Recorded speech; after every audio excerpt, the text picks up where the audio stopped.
नमस्कार, मैं प्रोफेसर राजेश भोरे इस महत्वपूर्ण वीडियो में फिर से स्वागत करता हूं।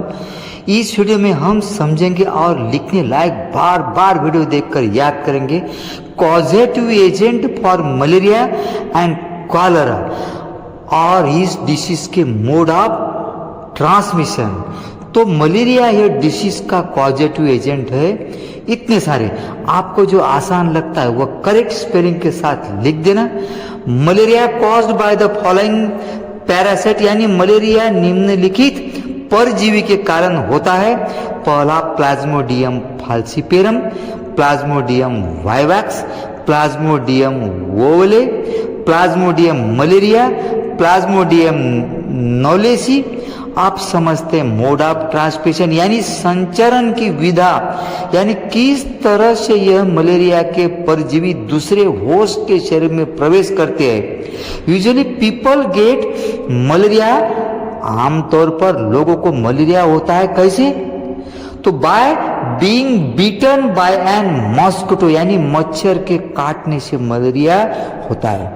लेकिन वह मच्छर कैसा होना कि बाय एन इन्फेक्टिव, यानी वह मच्छर संक्रामक हो, यानी वह मच्छर ने जिस इंसान को मलेरिया हुआ है उससे खून लिया हो, जो खून में मलेरिया के परजीवी मौजूद है, और वह मच्छर फीमेल एनाफिलस यानी मादा एनोफिलीज मच्छर है। Only Anopheles mosquitoes can transmit malaria, यानी केवल एनाफिलीज मच्छर के कारण से ही मलेरिया होता है। एंड दे यानी फीमेल मच्छर मस्ट हैव बीन इन्फेक्टेड, और वे मच्छर किसी संक्रमित जिसे मलेरिया हुआ है through a previous blood meal taken from a infected person, यानी वे किसी संक्रमित व्यक्ति से लिए गए पिछले रक्त भोजन के माध्यम से संक्रमित हो गए। Next, because the malaria parasite is found in red blood cells of an infected person, यानी मलेरिया परजीवी संक्रमित व्यक्ति की लाल रक्त कोशिकाओं में पाया जाता है। Malaria can also be transmitted, यानी मलेरिया किस माध्यम से फैल सकता है? तो थ्रू ब्लड ट्रांसमिशन, यानी रक्त आदान, यानी जब दूसरे को जब खून देते हैं। नेक्स्ट, ऑर्गन ट्रांसप्लांट, जैसे कोई हमारे शरीर का हिस्सा खराब होता है और दूसरे जिसको मलेरिया हुआ है उसका ऑर्गन पार्ट लेते हैं, जिसे अंग प्रत्यारोपण बोलते हैं। और the shared use of needles और सिरिंजेस कंटेमिनेटेड विथ ब्लड, यानी दूषित सुइयों या सिरिंज के साझा उपयोग के माध्यम से भी मलेरिया फैल सकता है। Next, malaria may also be transmitted from a mother to her unborn infant, यानी मलेरिया माँ से उसके शिशु तक फैल सकता है जिस बच्चे का जन्म ही नहीं हुआ, यानी बिफोर और ड्यूरिंग डिलीवरी, यानी प्रसव के पहले या प्रसव के दौरान उसे कंजेनिटल मलेरिया यानी जन्मजात मलेरिया कहते हैं।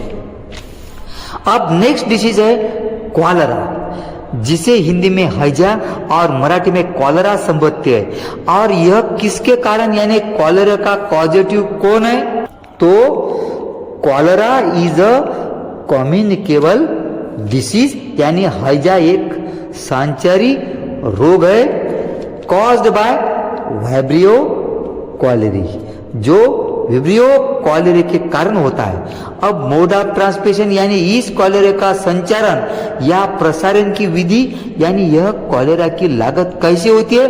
तो spread is mainly by contaminated food, यानी इसका प्रसार मुख्यतः दूषित भोजन, वाटर यानी पानी, मिल्क यानी दूध से होता है।